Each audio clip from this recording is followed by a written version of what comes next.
Good morning, good afternoon, good evening. Here I am again, Gemma Simbulan. Siguro na-miss niyo ako dahil ang tagal kong hindi nag-upload. Nagkasakit kasi ako kaya hindi ako nakakapag-upload. Tsaka isa pa, syempre, di ba, ang hirap lumabas. Kaya hindi na ako nakakapag-upload. Pero ngayon, try kong mag-upload. Ito, ginawa ko, kaya ko gagawin ngayon kasi ito yung nakagaling sa akin.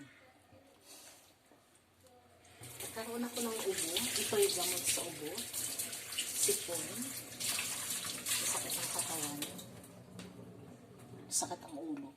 Kasi yun ang naramdaman ko nung una, pero may panlasa ako. Napakamura lang ito kung tutuusin. Mas maganda pa ito sa gamot na nabibili sa mga pharmacy. Ang kailangan lang natin is luya. Depende kung anong gusto niyong luya ang gagamitin niyo.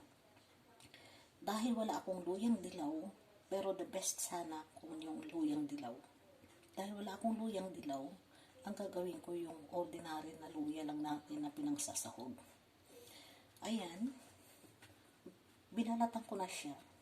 Depende kung gusto nyong balatan o hindi. Ako kasi, minsan hindi ko siya binabalatan. Hinuhugasan ko lang siya maigi.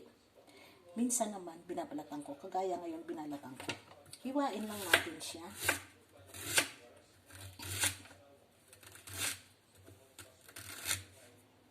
Ayan. Ito, maganda ito ngayon kasi uso yung sibon, uso yung sipon, ubo, masakit ang katawan. Ang gagawin nyo dito, mga kaibigan ko, is pakuluan ito. Kagaya niyan. Diba nilagay ko na siya sa kaserola. Lagyan natin siya ng, ako kasi ang nilagay ko is 8 cup ng tubig. So, mimeasure natin siya.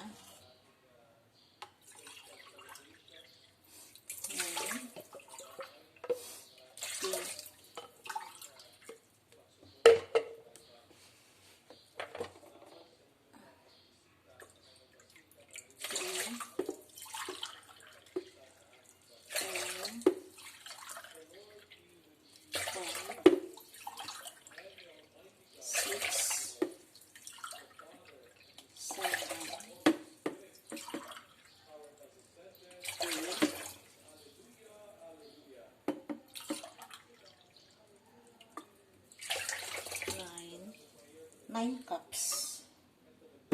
Ngayon kung gusto niyo yung maanghang talaga, pwede siyang 8 cups. Sa akin ginawa ko 9 cups. Kasi ganyan siya lagi. Gusto ko yung bago siya mapuno.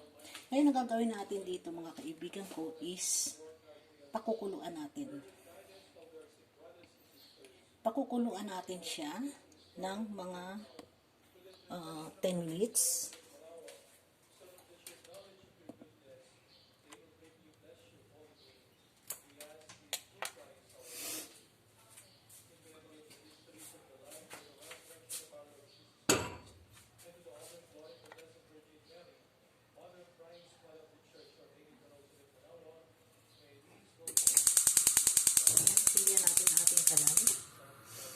Pakuluan natin siya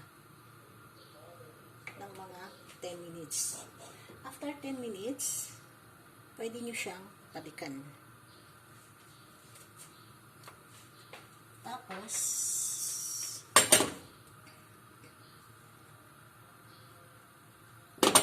pwede nyo siyang balikan after 10 minutes kapag yung kulong-kulo na. Saka natin ilalagay yung turmeric powder. Kung gusto niyo ng matamis, pwede kayong mag-add ng sugar or honey. Pero ako, dahil ayaw ko ng matamis, hindi ako naglalagay ng sugar or honey. Antayin muna natin yan hanggang sa kumulo. Babalikan na lang natin ang ating para siyang cough remedies. Ito, iniinom ko yan. Ayan na siya. Parang ganyan yung kalalabasan. Ayan. Sa akin, hanggang mula umaga hanggang gabi ko yan na iniinom. Pwede nyo rin siyang i-mix kapag gagawa kayo ng coffee. Yung coffee ba, imbis na water ang ilalagay nyo, yung ginger, turmeric ang ilagay nyo. Mas maganda. Balikan na lang natin yan, mga kaibigan ko.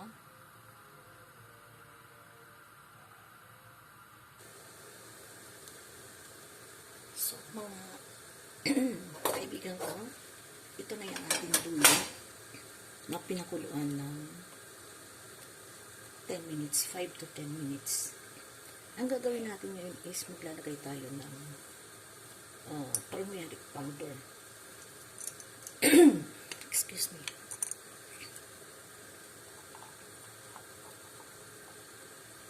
Yung sa akin is isang sukat na to.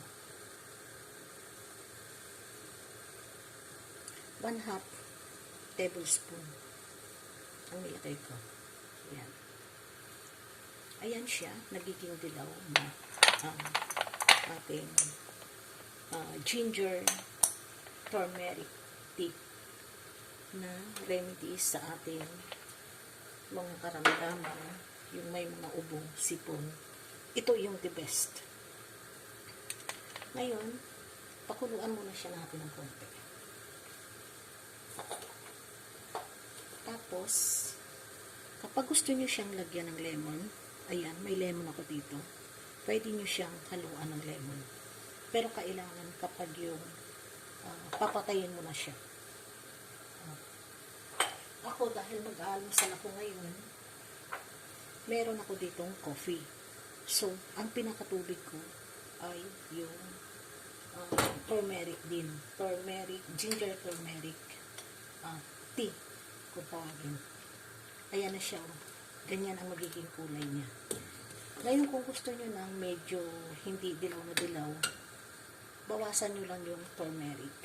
Yan. Kung gusto nyo naman ng matamis, dahil mahilig kayo sa matamis at hindi nyo mainom to, ako kasi kaya kong inumin siya. Sanay na ako. Lagyan nyo siya ng sugar or honey. Kung meron kayong honey, the best. Kasi gamot talaga yung honey. Ayan. Dahil napakuluan na natin ng konti, ng 10 minutes, 5 to 10 minutes, dahil papatayin na natin, pwede na natin i-mix yung ating lemon. Ayan yung ating lemon. Ayan. Saka natin siya patayin. Nagtaka kayo guys, tingnan nyo. Ang kulay, kanina orange. Ngayon nagiging dilaw dahil sa lemon. Acid ng lemon. Hindi na siya kailangan pang pakuluan kapag yung ilagay nyo na siya yung lemon. Ngayon, dahil magkakape nga ako, sabi ko nga, ilagay ko siya rito. Ayan. Ito yung pinaka-water ko. Imbis na yung tawag dito. Yung plain lang na water. Ayan na siya.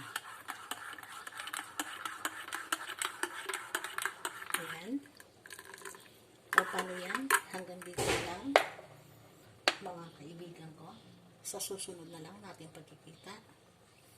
Ito nga pala si Gemma Simbulan, nagsasabi sa inyo ng good morning, good afternoon, good evening. Ayan. Kung hindi pa kayo nakapag-subscribe sa aking YouTube channel, subscribe na kayo para kayo i-updated sa aking mga ginagawa.